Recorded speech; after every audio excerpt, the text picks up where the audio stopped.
to the Tennessee Titans on a 1-year, $15 million deal, which to me, like, bruh, why are you going to go to the Titans for $15 million? I'd rather go to the Saints for $8 million. Because and actually be on national TV and play in the base front. He had his best years under Mike Vrabel. I know, that's what he said. But they also have edge rushers. Like, they're probably going to play him. Boise State guy, Correa. No, he's a stand-up rusher, most likely. I know, but they already have stand-up rushers. Yeah, but then they have an amoeba kind of front seven. Yeah, I don't really like that move for him, honestly. I mean, I think he just really wanted to, because now he's gonna reach $15 million. Yeah, if I was him, he wanted to corner the market. If I was him, I would have just taken a 4-3, $10 million, go somewhere, tear it up a year, finally, and finally maybe cash the bank your last time. He might do it in Tennessee. I don't know if they're going to pay him. There's a chance in Tennessee. There's a chance for some wins there. They got far last year. I don't know if they'll ever make it that far again. Would you rather have Mario Williams or Jadeveon Clowney? Mario Williams by far. By far. He had like almost 100. You weren't saying this sacks. like 3 years ago. Because in Buffalo they tried to make him a 3-4 outside linebacker, and I was like, no, he's a 4-3 DN, strong side. He will get you 10 sacks a year. Just leave it alone. And Buffalo blew up their whole defense the year they had like 60 sacks. And like Jerry Hughes had a bunch of sacks. Former LSU Kyle Williams, he almost had 10. He had like 9.5. What's his face out of Alabama went off. Marcel Darius, like their whole D line almost had 10 sacks apiece. And then they switched to a 3-4 and ruined Mario Williams. But we're going to forget he went to Miami and got a huge payday. He was trash in Miami. But everyone's trash in Miami. That's true. Miami is just trash. Is Miami trash or just the environment in Miami trash? Both. All the above. Damn. Taken from people. Shout out to Jimmy Buckets, though. Jimmy Butler? Yep. Getting the Miami Heat to the Eastern Conference Finals. Holy shit. I mean, that's wild. There's not many teams who are like, if I had to pick a team to win in a fist fight, it'd be the Heat from top to bottom. But not even just that. They draft so well. They have such a good culture. They're like secretly the Spurs of the East that nobody talks about. You look at what Cleveland was left with when LeBron left. Stupidity. And you look at what the Heat did when he left. They still made the playoffs. And yeah, they weren't good. They were mediocre for those 2-3 years, but now here they are back in the Eastern Conference Finals with, players the casual fan might not know outside of Jimmy Butler, but Tyler Hero, Nunn. Did they trade Justice Winslow? Yeah, they did. Yeah, they keep getting really good threes. Like every year they find a good three.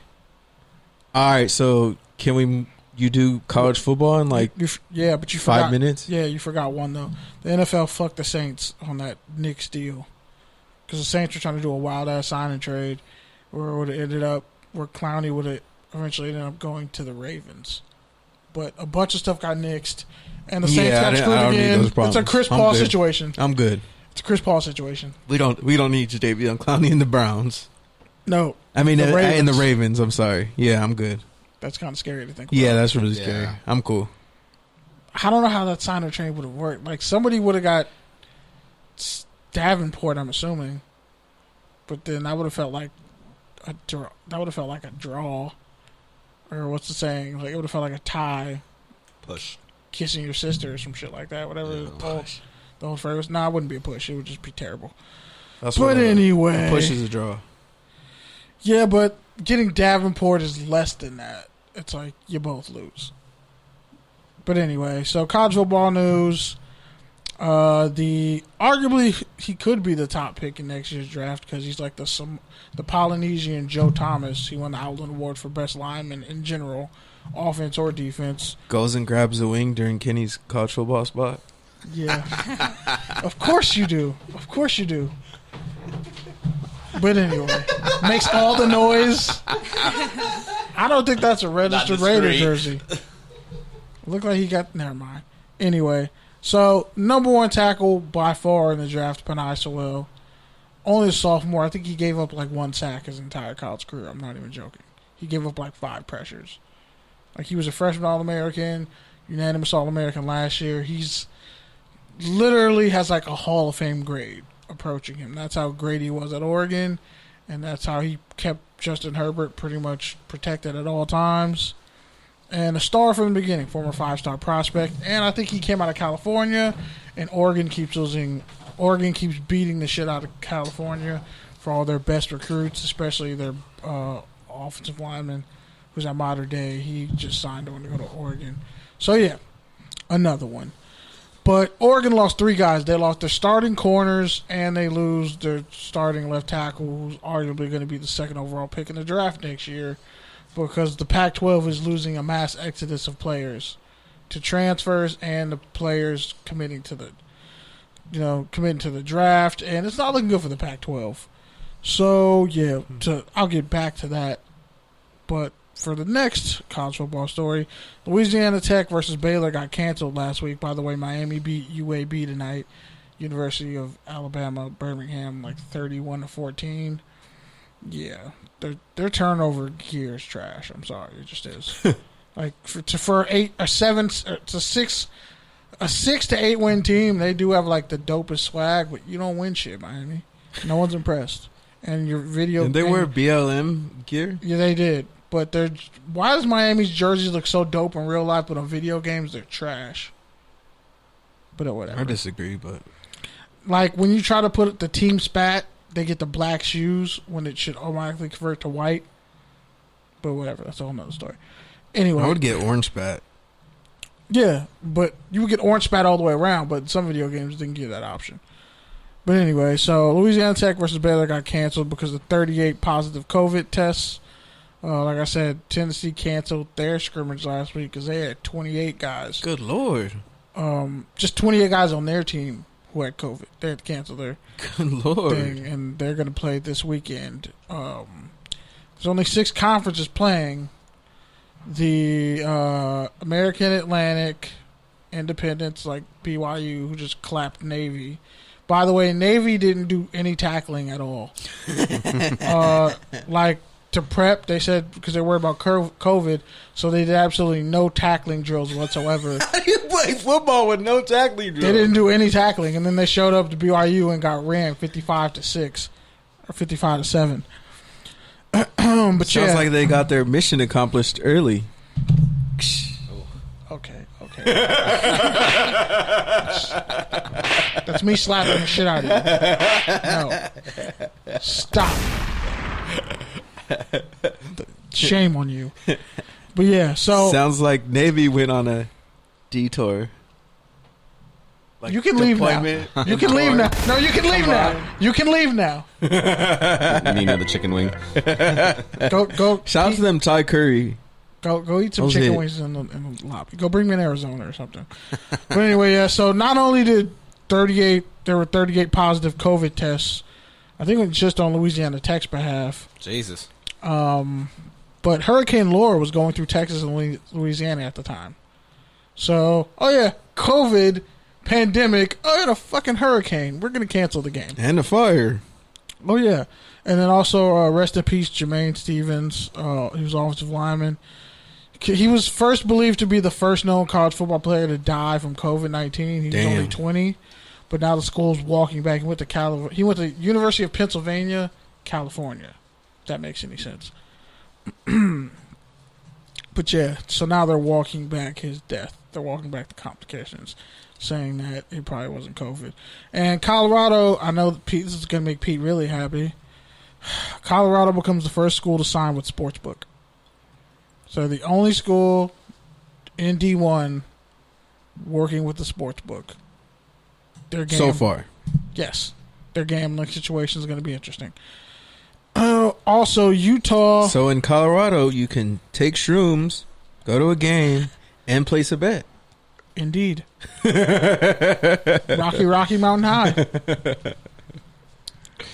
So not only that, and as I was talking about the Pac-12, and things are just getting worse and worse, and Larry Scott's probably going to eventually step down amongst all the cuts. And like I said, the PC3 should still stand. And I'm just saying, if you want me just logistically to be the Pac-12 commissioner, I could just unite all the West Coast teams. It can happen. You can save everybody money, like keep all the branding, just certain sports are the Big West, but whatever. We'll talk about it later.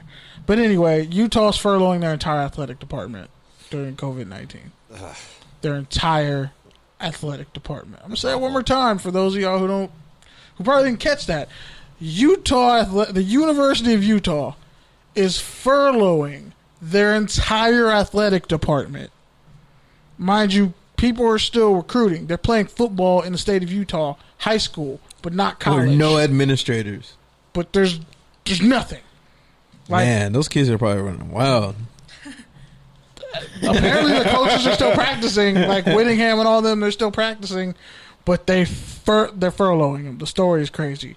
You can read it. It's on the Bleacher Report. Yeah, so Stanford Cardinal Walker Little, he was seen as a future first-round pick. So he didn't get to play himself into the 5th round like most Stanford tackles. Ouch, that's offensive, and you jumped the gun. You son of a bitch, you jumped the gun. I don't think he's Jonathan Martin. $1 for every Stanford offensive lineman who was a 3-year starter and projected to go in the top 3 rounds. And got his degree and ended up being a 7th rounder. But he also he tore his ACL last year and missed most of the year. And he was coming back for his senior year to kind of redeem himself. But that's not going to happen now because the Pac-12 is not playing football. So, yeah, he foregoes senior year. He's going in the draft. And California Golden Bear cornerback Cam Bynum is also entering the draft. Shout out to Bryce Love. He made the roster. Shout out to Cal DBs because Justin Wilcox has really turned that school around. And Gerald Alexander from our Boise State alum, who's the DB coach, he laid a really great foundation there before he left. I think he coaches at Miami now, the Dolphins. He's like an assistant coach. But whatever. Yeah, that's it for college football. Whew. All right, we can do take or tangent and touchdown or turnover real quick. I want to know where the hell our sounds went. Bro, our drops have been gone for a minute. Jesus Christ. Really? Yes. I have them on the hard drive. They keep getting taken off. Huh. Some of them are here. Yeah, but like those two are not. Okay, so the only ones that are officially ours. Okay, I see. See what we're working with now. Anyways, doesn't matter. We've fucking started this shit on the phone. Hey, do we need a fucking sound? Yeah, have we gotten kind of pussified? Like, Trevor Lawrence says he's not an activist, but will fight for social justice. Is that a touchdown or a turnover? Touchdown. Sounds like pandering. Sorry. I thought you were going to say it sounds like school spirit. Sounds like I don't want to get bullied when I get into an NFL locker room. No, it sounds like I don't want to piss off some of the white people who might be racist that I know because I'm not an activist. And I don't want to be Dr. King say? I want to be apolitical. Wow. It's not the people who are hella racist. It's not the people who aren't. It's the people in the middle. I thought you were going to say hell is reserved for idle times. I thought you were going to say hell is reserved for not the most evil, but the ones who stood by and did nothing. But yeah, that same too. Thing. Same difference. Same thing. Same difference, lower level. You know, one's in Arizona, one's in Modelo. It is what it is. And that rhymed, but yeah. So, I mean, I get it. He kind of wants to take the Peyton Manning route, where he just wants to be a football player and like a spokesman. He doesn't want to mess up his brand by being seen as an activist. Because I get it. A lot of athletes don't want to die on that hill. And in college, you don't want to die on that hill either. Because Pete and I have seen how that goes. Yeah. But on multiple different occasions. We're in 2020 now. And it's not enough to just not be racist. You got to be anti-racist. Especially if you're going to be like... Didn't one of the Paul brothers say that? Nah, I've Jake heard it Paul from said that shit. I was like, "But you're scumbags." No, but he said it. He was like on a radio show saying, "I was like, I'm confused. What's gonna be the worst scene with you? But you're a piece of shit, dog. He can't go to Miami. Well, he was in Arizona. Wild. Where's he gonna go? Where's he gonna go? The first pick, Jacksonville. You can't go to Florida. Trey Lance. Well, I guess you could actually. Trey Lance is you could the go second overall pick. And be. No, you better hope the Bears. You better hope the Bears fucking just tell the Bears to tank. Well, we'll see what happens with this election. This election's gonna do a lot of shit. I don't know. Like somehow make sure Trubisky is the starter, so you know.